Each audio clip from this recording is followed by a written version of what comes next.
MCD के लोग जिम्मेदार है, सरकार जिम्मेदार है, ये राजनीतिक बयानबाजी ही चलती रहेगी। सिस्टम को कौन सुधारेगा? या इस सिस्टम में वाकई इतना ये सड़ चुका है कि ये सुधर ही नहीं सकता? मैडम, मैं आपको बताऊं कि जब भी कोई ऐसी समस्या पैदा होती है तो ये दल जो है लेम एक्सक्यूजेस करते हैं और अपनी जिम्मेदारी दूसरों पर टालने की कोशिश करते हैं, उल्टे सीधे एग्जाम्पल देते हैं जिनका कोई विषय से और घटना से संबंध नहीं रहता है। मैं आपको बताऊं, सबसे बड़ा मुद्दा यहाँ पर जो है वो करप्शन का है। पूरी दुनिया के अंदर अगर सबसे ज्यादा करप्ट कोई एजेंसी है तो म्युनिसिपल कॉर्पोरेशन ऑफ दिल्ली है। ये कई बार यूएनओ की रिपोर्ट में आ चुका है। करप्शन सबसे बड़ी समस्या इस बात की है। 13 कोचिंग सेंटर आपने बंद कर दिए, 13,000 क्यों नहीं बंद किए जो चल रहे हैं, आज भी चल रहे हैं। ये एमसीडी की मिली भगत है, एमसीडी ऑफिसरों की मिली भगत रहती है। जिन लोगों की मौत हुई है वो कितने होनहार बच्चे थे। केरला का बच्चा डेल्विन, उसका तुमको जवाब नहीं है, उसके स्कूल का, उसके कॉलेज का वहां से रिपोर्ट आई है, उन्होंने कहा कि इससे ब्रिलियंट स्टूडेंट हो नहीं सकता है। और राव जैसा इंस्टीट्यूट जो अपने आप को सर देखिए, ये जो आप लोग कहते हैं ना कि ये जिम्मेदार है, ये विभाग जिम्मेदार है, या ये चीजें जिम्मेदार हैं, आप छात्रों को सुनिए जरा, उनकी तकलीफ भी सुनिए जरा।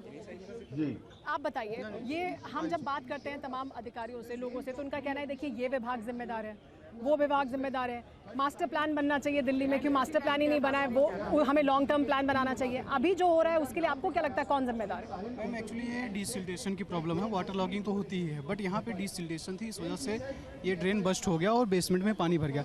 पहली चीज़। दूसरी चीज़ मैम, ये जो स्ट्रक्चर होता है, नक्शा जो होता है बिल्डिंग का, वो पास ही नहीं होता। जैसे सर ने भी अभी बताया कि 7 फीट से ज़्यादा अगर नीचे बेसमेंट में होता है तो वो नक्शा पास नहीं होता। तो ये पास कैसे हुआ, पहली चीज़। और उसमें लाइब्रेरी या क्लास चलती नहीं है, वो इलीगली चल रहा था। अगर ये हर एक बच्चा, अगर 2 लाख लोग ओआरएन में रहते हैं तो एक आदमी। पर मुझे एक बात बताइए, यहाँ पर ज्यादातर जो छात्र पढ़ रहे हैं वो आईएएस एस्पिरेंट्स हैं।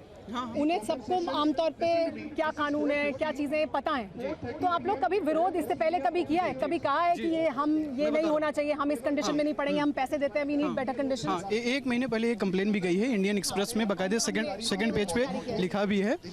बट मैम मेन चीज़ है ये, यहाँ पे जो फाइनेंशियल सिक्योरिटी वाली बात है, जो फर्स्ट या सेकंड फ्लोर पे जो लाइब्रेरीज हैं उसका चार्ज 4,500 से 5,000 रुपये है। जो बेसमेंट में है उसका 24 घंटे का चार्ज जो है वो मैक्सिमम 2,000 रुपये है। इस वजह से। दूसरी चीज़, जो यहाँ पे जो ब्रोकर का और ओनर का जो नेक्सस है उसको कोई सुनने वाला नहीं है मैडम। मैं इसका विक्टिम रह चुका हूँ, मैं आपको स्क्रीनशॉट दिखा दूंगा। यहाँ पे ब्रोकर है, उसने 6,000 रुपये ले लिया। मैं 10 दिन बाद जब वापस अपना सामान लेके यहाँ पे आया तो उसने फर्स्ट फ्लोर पे दिलाने के लिए, जो इस कमरे के लिए मैं बुक करके गया था, 6,000 रुपये लिया था।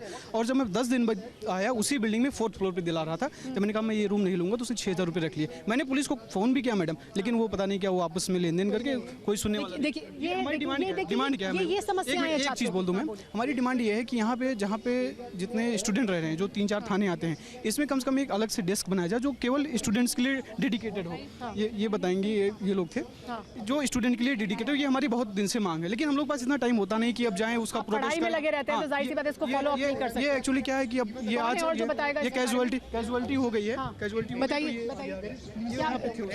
वही डिमांड है कि अब स्टूडेंट डेस्क बने, उसमें से एक एसआई हो, एक एएसआई हो और 3 कांस्टेबल हो, जिससे कि हम लोगों को कभी प्रॉब्लम फेस ना करना हो। एक बार मैं गया हुआ हूँ थाना, और राजेंद्र नगर थाना, और उसके बाद वहाँ मुझसे रुपए का डिमांड किया गया था, तब आगे बढ़ाया गया था। मेरा एक दोस्त था उड़ीसा का। क्या शिकायत लेकर गए थे? मैं शिकायत गया था इससे, लैंड ओनर से, उसकी शिकायत लेके गया था कि वो सिक्योरिटी मनी वापस नहीं कर रहा था। लेकिन उन्होंने हम लोगों के ऊपर ही धमका दिया है कि तुम्हें अंदर कर दूंगा, कि तुम आके यहाँ पे हुड़दंगी कर रहे हो। चोरी का इल्जाम लगा। मैडम ऐसा नहीं है कि ये कोई जानता नहीं, हर कोई दिल्ली में जान रहा है। बिल्कुल। बट बच्चे होते हैं कि अपना पैसा। हमारे साथ आरपी सिंह जी भी, पहले उनकी प्रतिक्रिया ले रहे हैं। आरपी सिंह जी, आपने सुना ये यहाँ छात्र, ये हर छात्र के पास एक समस्या है बताने के लिए, कि वो शिकायत लेकर जाते हैं तो पुलिस सुनवाई नहीं करती। कोई एक विभाग जिम्मेदार नहीं है इस सिस्टमिक रॉट के लिए। आरपी सिंह जी। क्योंकि जहाँ आपने मेरे को टोका, मुझे वहीं से वापस शुरू करना पड़ेगा और बताना पड़ेगा कि मूल समस्या क्या है। ये राव इंस्टीट्यूट जहाँ खड़े हैं, जहाँ पर ये आप कह रहे हैं कि अनऑथराइज्ड बिल्डिंग बनी, ये नीचे अनऑथराइज्ड बेसमेंट में लाइब्रेरी चलती थी। इसी सड़क के दूसरे कोने तक कृपा कर आज कैमरा लेकर जाइएगा। सबसे पहली जो बिल्डिंग बननी है वो पूरी की पूरी बिल्डिंग बिना नक्शे के बन रही है, और उसकी जिम्मेदारी किसकी है? जब कल उसमें कुछ घटना घटेगी तब जागेंगे क्या?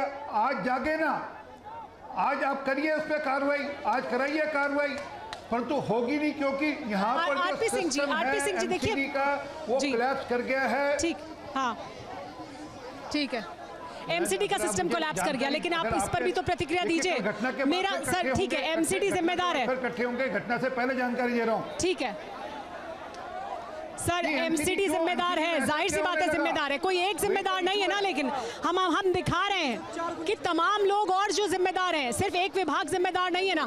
अभी जो छात्र बता रहे हैं कि वो पुलिस के पास जाते हैं, जो यहाँ पर जिनके घरों में वो किराए पर रहते हैं, वो उनसे उगाही करते हैं, उनको तमाम तरह की दिक्कतें हैं, ये समस्याएं भी तो सुनने वाला कोई नहीं है। यानी ये पूरा सिस्टम छात्रों के अगेंस्ट काम करता है, सिर्फ उनसे पैसे लेने के लिए काम करता है ना सर। हमारे साथ धीरज जी मौजूद है। धीरज जी,